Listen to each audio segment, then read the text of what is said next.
real quick. Okay, so I see. Let me see on Taylor. And then Taylor. Let me see on. Okay, Alex is Chase and this. Okay, so like as I'm taking attendance here, like I said, if you weren't here yesterday because of the star, don't worry, because I just pushed things back. I didn't want to go ahead and, I mean, I can do what I want. So I didn't want some people to be a full day behind. So I'm almost done with attendance here. All right, let me pull up the right slide and present it. Okay, this unit does have a lot of things. I'm not gonna go totally crazy with it, but I do need to explain what is happening on a clinical level. And really, yes, no, the carbon cycle, the nitrogen cycle, and I haven't got the one on pollution yet. I'm pretty sure that should have a decent amount of chemistry in it too. But for today, we're focusing on nitrogen. So there's a particular type of life, a particular type of organism that changes the toxic type of compound with nitrogen, which is ammonia. And that's what happens when animals go to the bathroom. Okay, certain animals produce more ammonia than others. But there's something that changes it from the toxic version, multiple steps back to nitrogen gas. What is it? And we talked about this at the beginning of the year. What was, that's it. Yeah, it's broken down by bacteria. Now there's specific types. Somebody just doorbelled, and now I don't. There we go. I don't know why it does that sometimes. But yeah, there's very specific types of bacteria. And I thought if you were here when we did the carbon cycle, I mentioned that if you've ever tried to start a fish tank, if you don't know what you're doing, all of your fish are going to die.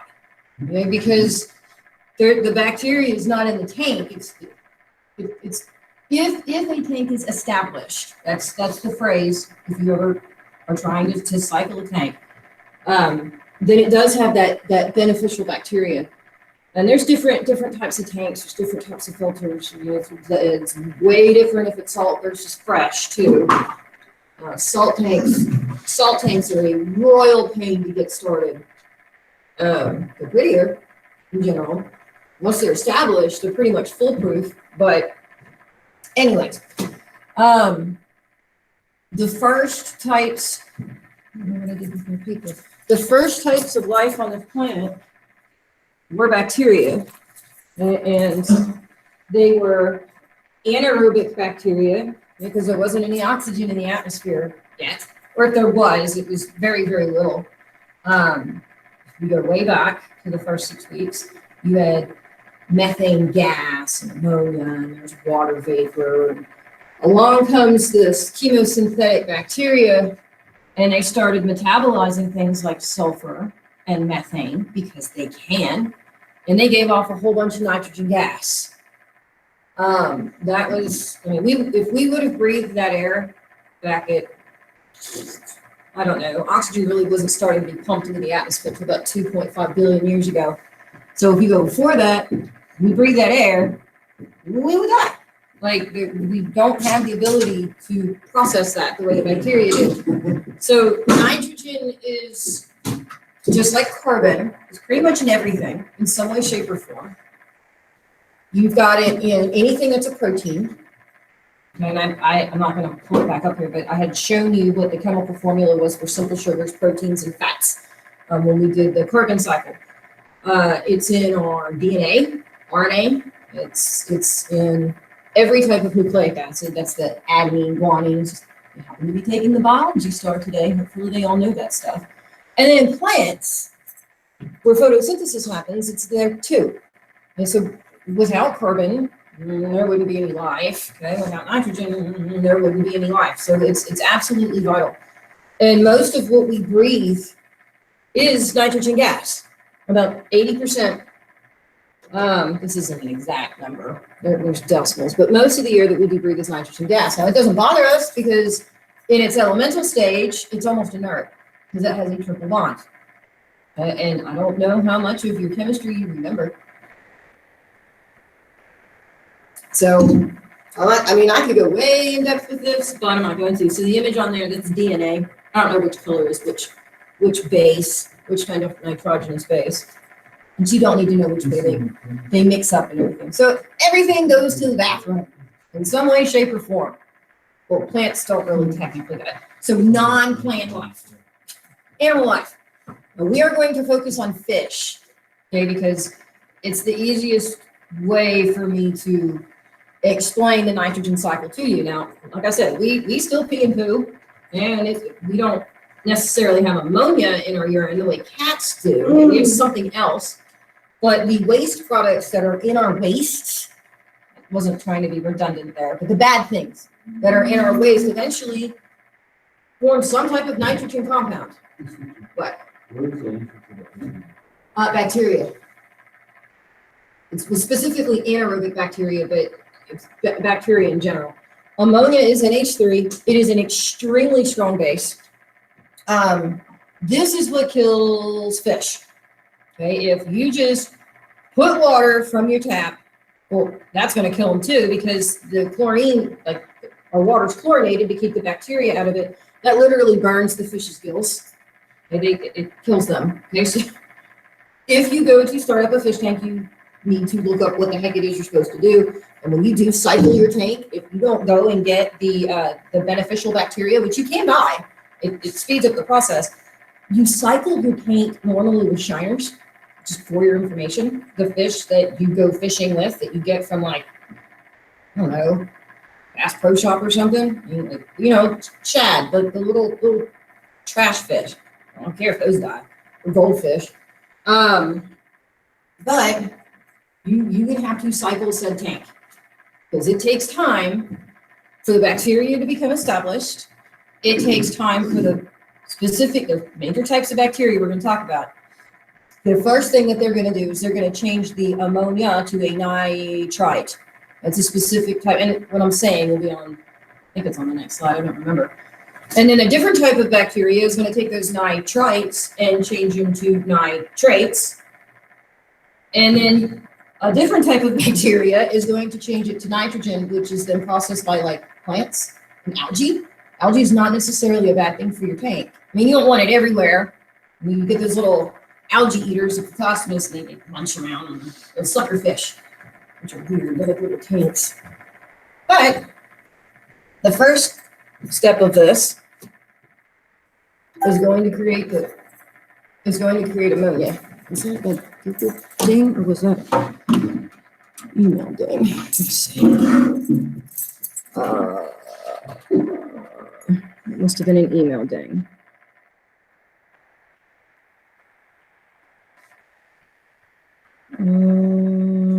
Okay, I guess I have to accept this.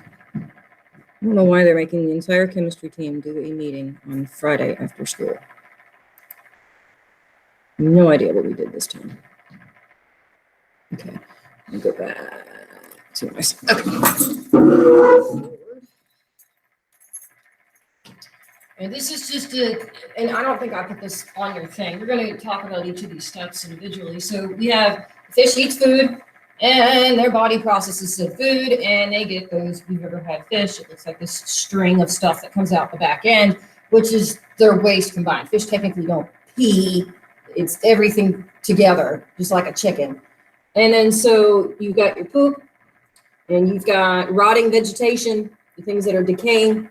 Bacteria is going to first change things to ammonia, and then you're going to have a specific type, which don't worry about that yet because it's on the next slide, change it to nitrites. And then you're going to have that change into nitrates. And then you're going to have that given back off as nitrogen gas. So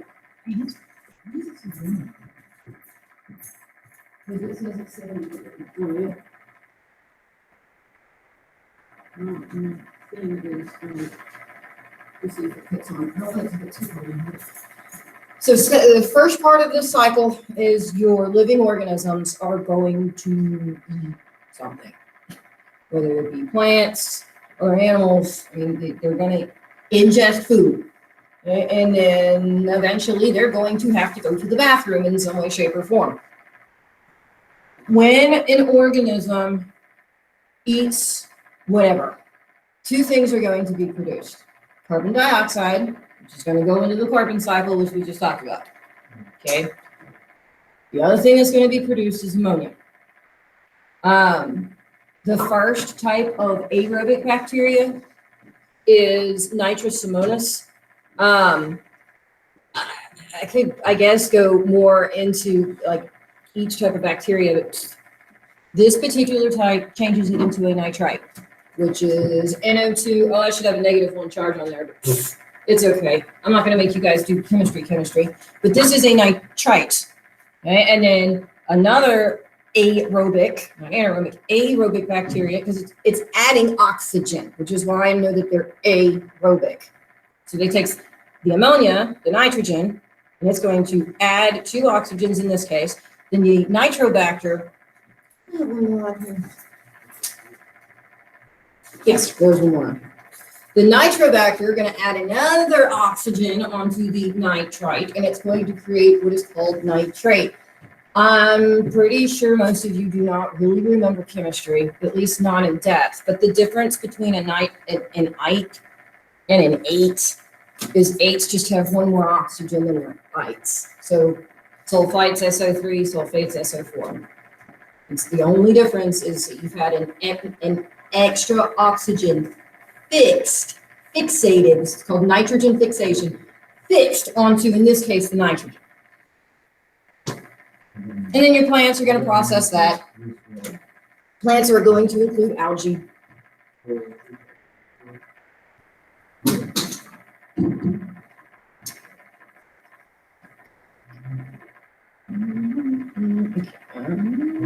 All right. So this is just the same thing. Once again, you're going to have the organism eating food. Okay, the carbon dioxide is going to go off to the carbon cycle. You're going to have your ammonia that's going to be the nitrogen cycle. Nitrosomonas is first, nitrobacter is second, and then your plants and like us, because you're supposed to change your water every so often if you get a fish tank. We're sort of like the final step.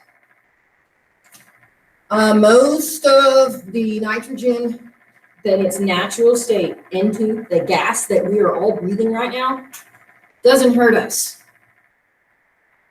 The reason why it doesn't hurt us is because nitrogen has a triple bond. It's very, very, very hard to break a triple bond.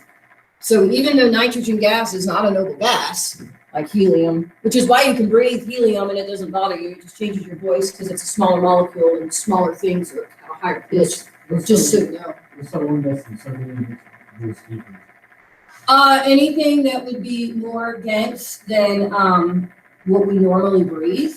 So what we normally breathe is primarily nitrogen gas, oxygen gas, a little bit of carbon dioxide. Carbon dioxide only makes up 0.03% of the atmosphere, which is another reason why I get so frustrated about this whole, anyways, I'm gonna get on my soapbox and do that. Really anything that is heavier than nitrogen gas. So N2 is 28 grams per mole. So it's bigger than 28 grams per mole. If you breathe argon gas, krypton gas, xenon gas, can't breathe radon gas because that's radioactive. Don't do that. Okay, but the ones on the right hand side of the periodic table, if they have a mass, the bottom number in the block of the periodic table greater than that of N2, 14.01 times 2 is 28.02. So anything that's bigger than that on the right hand side, all the way, except for radon, because it will kill you. That would make your voice deeper. I've never tried that. I don't know where you would get those gases. I mean, they're in neon lights. We call them neon lights because the original ones used neon gas, that classic 1980s sort of orangish looking color. But no, No, but it would probably kill you. So I'm trying to remember their colors. Helium is pink in a neon light. Neon is the classic neon orange. Argon is, one is blue, one is purple, and one is green. Xenon is purple. Krypton is blue, and argon is green. Gosh, it's been so long since I've played with the tubes. I don't know if we have any of them here. I haven't looked. I know there's not any back there. Anyways, we do not use N2 in that state. We breathe it back out. It does not get carried around in our blood like oxygen and carbon dioxide do. Don't. In order for us to be able to use nitrogen gas, it has to have different elements attached to it. You know, the ammonium ion, NH4 with a +1, nitrates, NO3 with a -1. There are others, okay, but, and like I said, ammonia, if you've never used ammonia to like clean stuff, it is horrendously stinky. And if you're dumb enough to like sniff it out of the bottle, it's going to burn your eyes. It hurts, not necessarily like make them like rot out of your head. If you poured it in your eyeball, then you're going to go blind. But this is a pretty nasty compound. This is nitrogen fixation. You are fixing, you are sticking something other than nitrogen onto the nitrogen, and you're creating a new compound. So we're not going to go like totally crazy into chemistry, but I have to mention the pathways because that's the way that this stuff works. Now, there's 3 major ways that we do this. Through normal processes like bacteria, biological, through environmental things that give off massive amounts of energy like lightning, or us. Oh, that sounded like a Google Meet voice.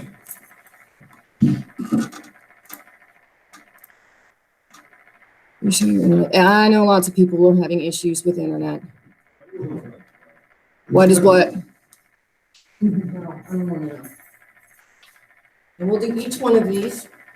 Lots and lots and lots of pictures. Like it's the same amount of slides as the carbon cycle, but it's way more images. So we should be able to get these pretty quick. I would assume. Oh, it's frozen. Like, why is my thing not going? All right. These weird looking bumps, these nodules, are on the roots of most likely beans of some type, lagoon. This is where one of the places where this bacteria that does fixation lives. Okay, I don't know how many of you have gardens, okay, but green beans are your friends. Okay, they're your friend for multiple reasons. One, they're tasty and they're good for you. Fresh beans are awesome. But green beans, if you move them around from year to year where they are in your garden, they actually fix, like no pun intended, they fix the nutrient issue for nitrogen. That's why you don't like, how many of you have a garden? You don't grow plants in the same place over and over and over and over, specifically tomatoes, because you're going to have blight, you're going to have diseases. Green beans are, move them around. So biological.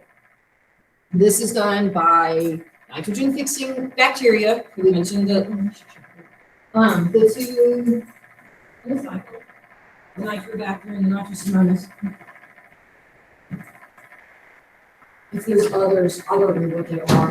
I'm specifically using fish as my example. And your legumes, beans, peas, I hate clover. Gosh, I hate clover. You get clover and you can't get rid of it. But it has this stuff in it too. If you've ever pulled up a clover plant, it like the heart of a clover plant is this spiky looking ball.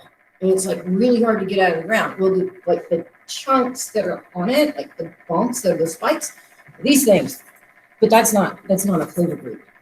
In tanks and water, your algae, it does it too. Algae doesn't have nodules though.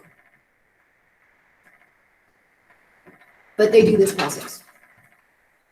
So like I said, if you have a fish tank, algae is not necessarily a bad thing. You don't want it to totally overtake your tank. You don't want your entire tank to be green.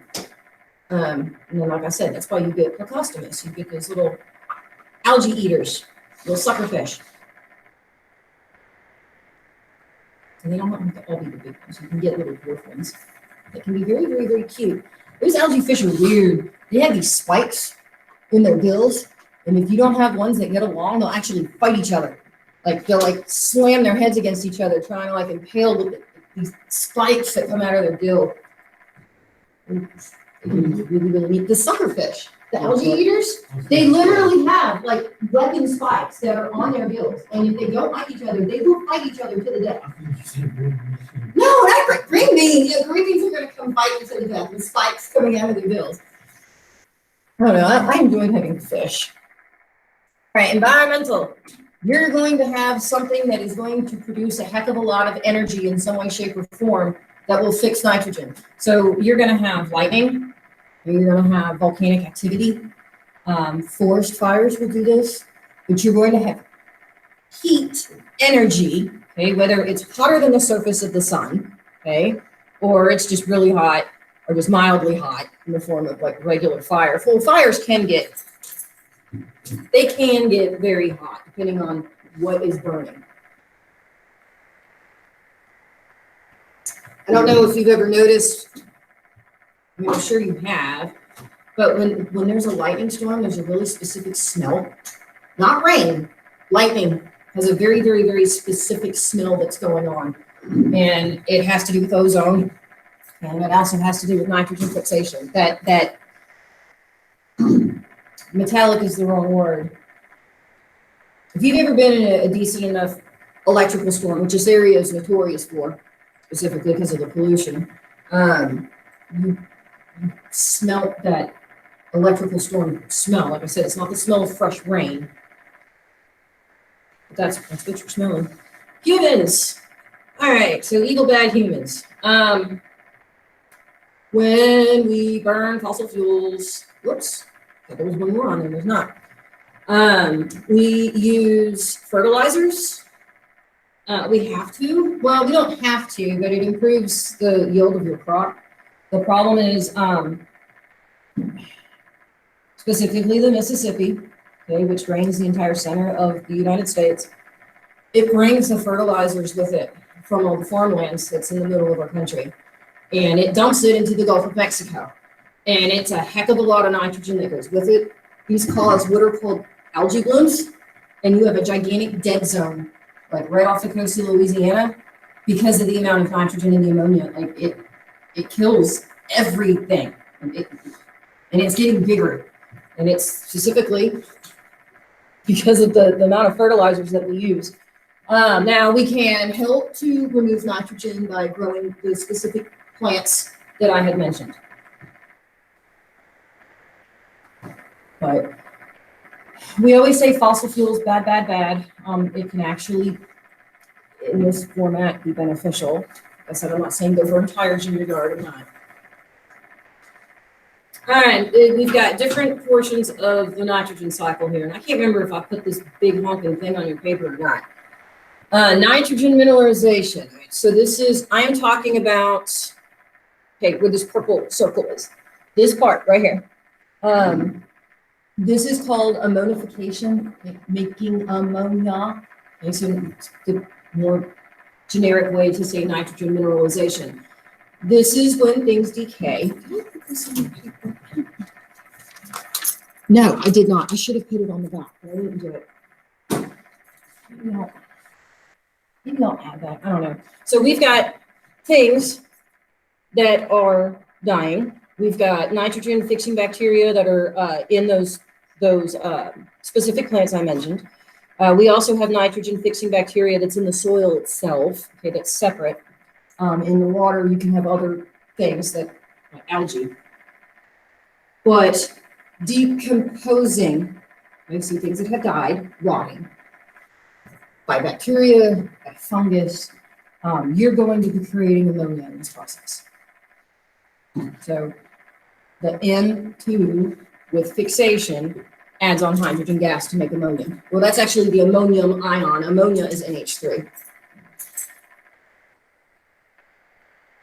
And that whole big like flow chart, that is the nitrogen cycle in its totality. We're just doing little individual portions of it. Oh, I didn't animate this. Oh, well, I'll have to go back and fix it. Nitrification is making nitrites and nitrates, depending on which of those two bacteria that I mentioned. You're going to have the first one, the nitrosomonas, is going to take your ammonia and your ammonium ion, depending on the format that it's in when it gets its little bacteria hands on it, and it's going to attach 2 oxygens to it to make nitrite. Now, then after that, you have nitrobacter that's going to take that nitrite and it's going to add 1 more oxygen to it to make nitrate. Now,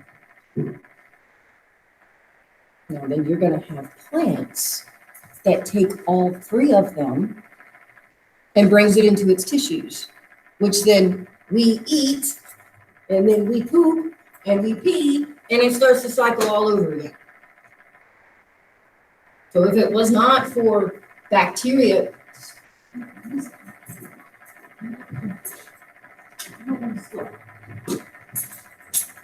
move to 1 degree, it's about to cool off by 10.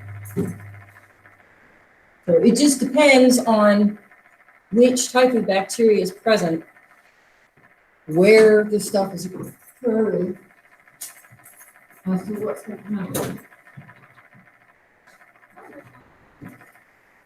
Here. Okay. Candy covered. Is it a lollipop or is it like a It made them cake pop? Oh, my kid's gonna love this. I can't eat that crap anymore. We're losing another 10, 15 pounds. Dang it. I got like, when did we go to Hawaii? Month and a half? Yes.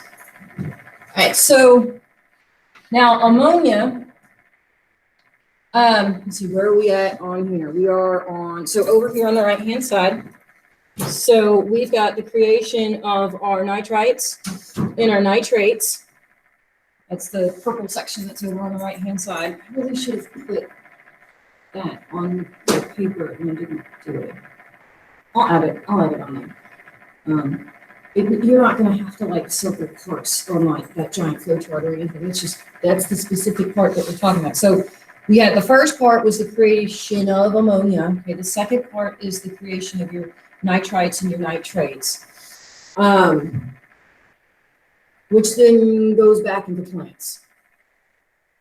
Can go into different types of bacteria that metabolize it. They can metabolize nitrogen. They don't necessarily have to have carbon or oxygen as a fuel source.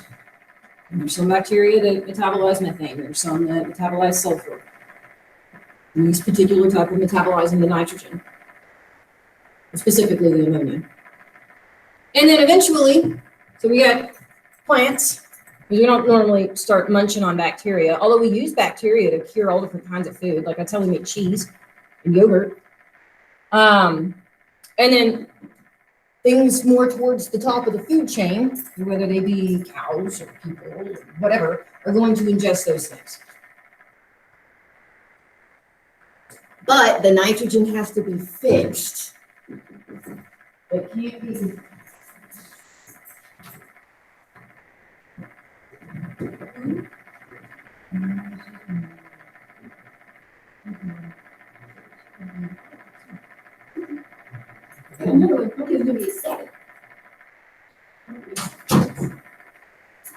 Miss Lipman, she was here. Didn't she have a baby?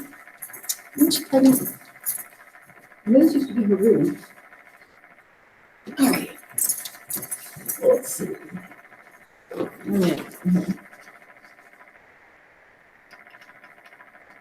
So, next bit, denitrification, which, did I not, so I didn't put the thing back up. Denitrification was on that flow chart. It was like the right-hand side going back up.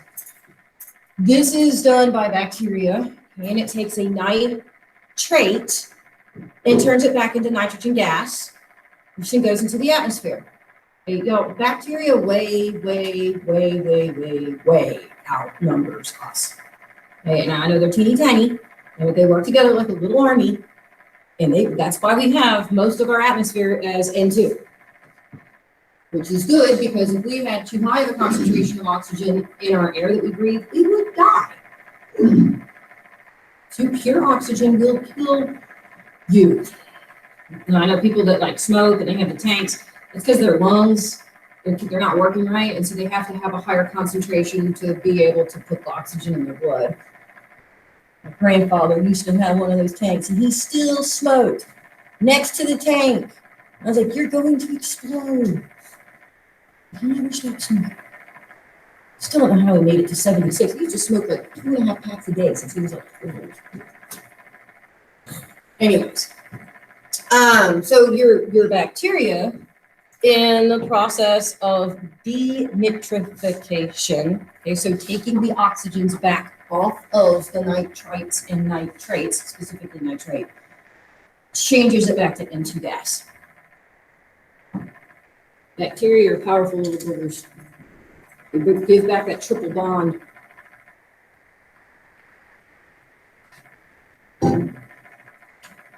Nitrogen does both things. Takes it out of its poisonous form, and it puts it back into its good form. Well, its inert form into right now us. So once again, these last 2 units are going to have equal bad humans in some way, shape, or form. Fertilizers. I mentioned this in runoff. You know, like I said, we're going to be talking about the water cycle repeatedly in this section because it ties into it directly.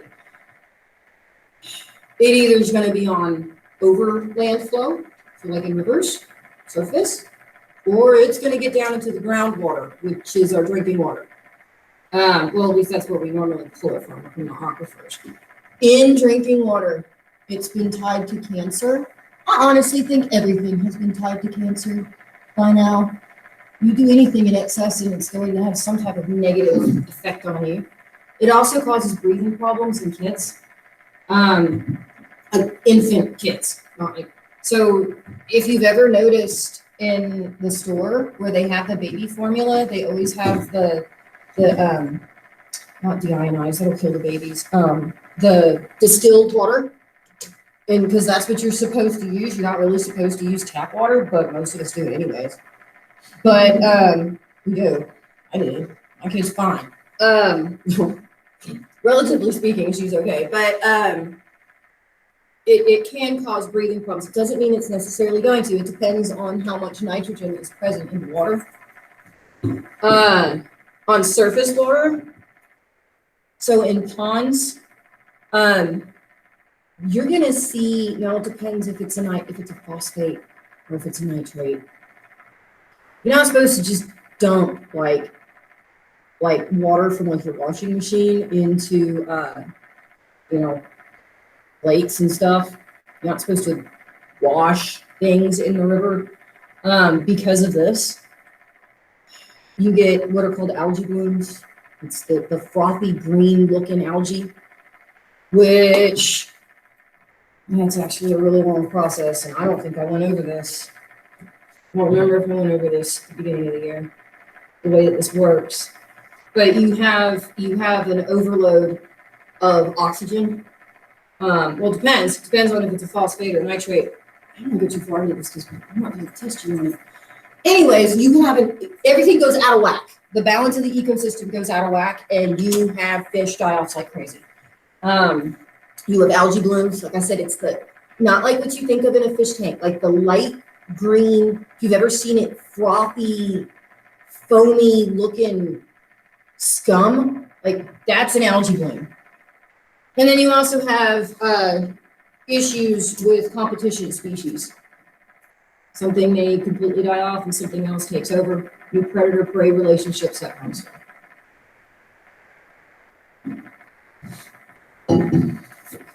I got one more slide on human impacts.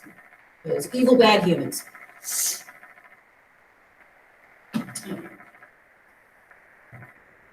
That's not animated. I'll fix it. Why is that whole thing together as one? I don't know what happened. My computer's going psycho. We can get the the fixated nitrogen to go into the atmosphere. Smog is nitric oxide, not nitrous oxide. In the carbon cycle, it's greenhouse gases, it's nitrous oxide, N2O. Nitric oxide is NO. We don't really have too many issues with smog here in Azle. You can see that like the haze when you go towards Dallas and Fort Worth, that's like a mild form of smog. If you ever go to California, when you fly over the mountains, you can see it. It gets trapped by the mountain range as you go over it, or if you drive through it. It's like all of a sudden you get this disgusting, smoky, stinky bleh, and that's what smog is. So greenhouse gases, this would be nitrous oxide. We're going to come back and talk about that now on Tuesday. I'm building those notes, like started yesterday. And then also acid rain. I know when I was your age, it was acid rain is going to like kill all the fish, and all the statues are going to melt away, and we're all going to die. And I mean, yeah, acid rain is real. It is really good at chewing up marble, but it didn't do all the really horrible things that they kept telling us it was going to. So just like we were supposed to have another ice age when I was your age, you know, that didn't happen. And then they changed it and they said that all the ice caps were going to melt and they're all going to drown. And yeah, we are going to be melting with cats, but what's his face said that New York was going to be flooded by like 2010. It's all doom and gloom so that they can. Yeah, that was the Aztec thing.